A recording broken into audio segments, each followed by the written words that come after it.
এই আরেকটু তো আরেকটু তো গোটা মাথাটা দেবে, গোটা মাথায় তো দিলুম তো। না মাঝখানটা দেবে, হ্যাঁ দেবে মাঝখানটা। না না ঠিক আছে ঠিক আছে, আর দিতে হবে না, হ্যাঁ। হ্যালো ফ্রেন্ডস, আমি পারমিতা দিয়ে আছি আমার নতুন একটা ব্লগে তোমাদের সবাইকে আরও একবার স্বাগত। আর দেখো আজকে একটা নতুন রকম ব্লগ নিয়ে চলে এসেছি, আশা করছি তোমাদেরকে অবশ্যই ভালো লাগবে, তোমরা ব্লগটা দেখতে থাকো। আর আজকে দেখো বাবা সকাল থেকে একদম বসে পড়েছে চুলে মেহেন্দি করতে, তার কাছে চুল নিয়ে মেহেন্দি করতে বসেছে। এখন আগে করতো না, কিন্তু এখন পিসমশাইতে দেখা দেখি বাবাও চুলে মেহেন্দি করতে শুরু করে দিয়েছে, কারণ যত বয়স বাড়ছে বলছে মেহেন্দি করব। আর এখানে দেখো আমিও বেরিয়ে পড়েছি মুখে এক থাবড়া পাউডার লেপে। আর এখন দেখে মনে হচ্ছে মুখে প্রচুর পাউডার মেখেছি, মুখে পুরো যাত্রাবাড়িদের মতো বিচ্ছিরি বাজে লাগছে। মানে এই ঘাম অবস্থায় পাউডার মাখলে ঠিক এরকমই হয়, যখন যখন ঘামটা শুকিয়েছে তখন পাউডারটা পুরো ফুটে ওঠে, কী বিচ্ছিরি যে লাগছে কী বলবো তোমাদেরকে। আর এখানে দেখো আমরা টোটোয় উঠে পড়েছি, আর মা এখন দিচ্ছে লিপস্টিক, কারণ মা লিপস্টিক দিতে ভুলে গেছে তাড়াহুড়োর চোটে। আর এখানে দেখো আমরা চলে এসেছি এখন রামতলা স্টেশনে, আর ট্রেন ধরতে, কারণ আমরা যাবো মাসির বাড়ি, কারণ মাসির বাড়িতে কালী পুজো ছিল সেদিনকে। আর এখানে দেখো ট্রেনের জন্য অনেকক্ষণ ধরেই অপেক্ষা করতে হচ্ছিল, কারণ ট্রেনে 4:30 নাগাদ ট্রেন ছিল, কিন্তু ট্রেনটা অনেকটাই আসতে লেট করেছে, পুরো 5টা বাজিয়ে দিয়েছে আস্তে আস্তে। আর এখানে দেখো আমরা ট্রেনের উপর উঠে পড়েছি। আর এখানে দেখো আমার ট্রেন থেকে নেবেই মায়ের কিছু ফল টল নেওয়া ছিল, সেই জন্য ফল নিয়ে নিচ্ছিল পুজো দেবে বলে।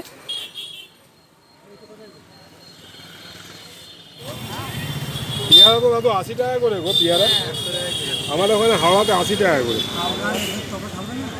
কত তফাৎ হবে, এখন আর কোনো জায়গায় তফাৎ নেই, হাওড়া শহর আর গ্রাম একই দাম। মাছের দাম দেখুন। মামার বাড়ি কি আর মাসির বাড়ি কি যাই বলো না কেন, আমাদের বাড়ি থেকে অনেকটাই দূরে রাস্তা বলতে পারো, প্রায় 2 ঘন্টার উপর লেগে যায়। মানে আমদাও নয়, ঠিক আমদার আগে অনেকটা আগে নামতে হয়, ওই হরিশপুর উদয়নারায়ণপুর ওই সব লাইনের দিকে। এলে আমরা বাসেতেই আসতে পারতাম, কিন্তু এই গরমে বাসে ওটা একদমই সম্ভব ছিল না, তাই আমরা ট্রেনেই এসেছি। আর এই হচ্ছে মাসিদের বাড়ি, মাসিদের সেই মা কালী, এই যেটা একদিনেই তৈরি হয়।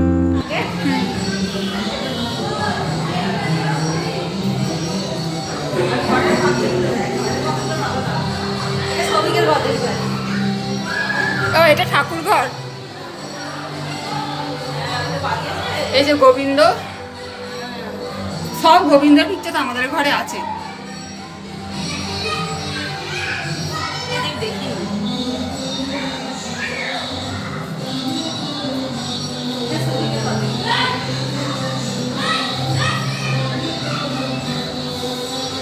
কি সব ঘর করেছে গো, এই শোকেসগুলো করেছে।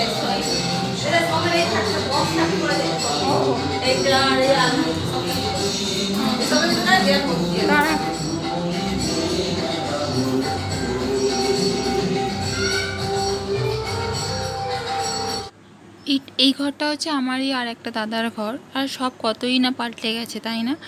আগে এরকম ছিল না, আমাদের নেই, কিন্তু তোমরা দেখবে আমাদের যতই যাই হয়ে যাক না কেন, যতই যা কিছু দেওয়া হোক না কেন, লোকেরটা দেখলেই মনে হয় যে আমাদের কবে এরকম একটা সুন্দর সাজানো গোছানো বাড়ি হবে। দেখতে দেখতে সব পুরনোই হয়ে যাবে, কিন্তু তাও যেন মনে হয়। আর এখানে দেখো মাকে মালা পরানো হচ্ছে, এরপরই পুজো হবে, 11টা বেজে গেছে। আর মাসিদের জানো তো, মাসিদের এই ঠাকুরটা না মানে দিনের দিনই তৈরি হয় আর দিনের দিনই পুজো হয়। অন্য কোথাও যেমন আমার মামার বাড়িতে অনেক দিন থেকে ঠাকুর তৈরি হয়, কিন্তু এই ঠাকুরটা, মাসিদের এই ঠাকুরটা দিনের দিনকেই তৈরি হয় আর দিনের দিনকেই পুজো হয়। হাত লেখাটা ভালো লেগেছে। জলেস্মিন সন্নিধি কুরুত নহ কুরুক্ষেত্র ময়া গঙ্গা প্রভাস পুষ্প রাণী চ ত্রিত্রাণী পূর্ণাণী স্নানকালী ভগবন্তীয়। তুমি তুলে করে জল দাও, তুমি কি করতে নমো গঙ্গা নমো গঙ্গা। আর কালকে রাত্রে তো আমরা খেয়ে শুয়ে পড়েছিলাম। আর এখানে দেখো ঠাকুর বিসর্জনের সময়, এখন বাজে ভোর 5টা।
চলো ভিডিওটা তাহলে আজ এখানেই শেষ করছি। আর আমার ভিডিওটা যদি কিছু অন্তত ভালো লেগে থাকে তাহলে অবশ্যই লাইক কমেন্ট শেয়ার আর অবশ্যই সাবস্ক্রাইব করে দিও। আর এই দেখো এই হচ্ছে আর একটা ঠাকুর বিসর্জন হবে এবার।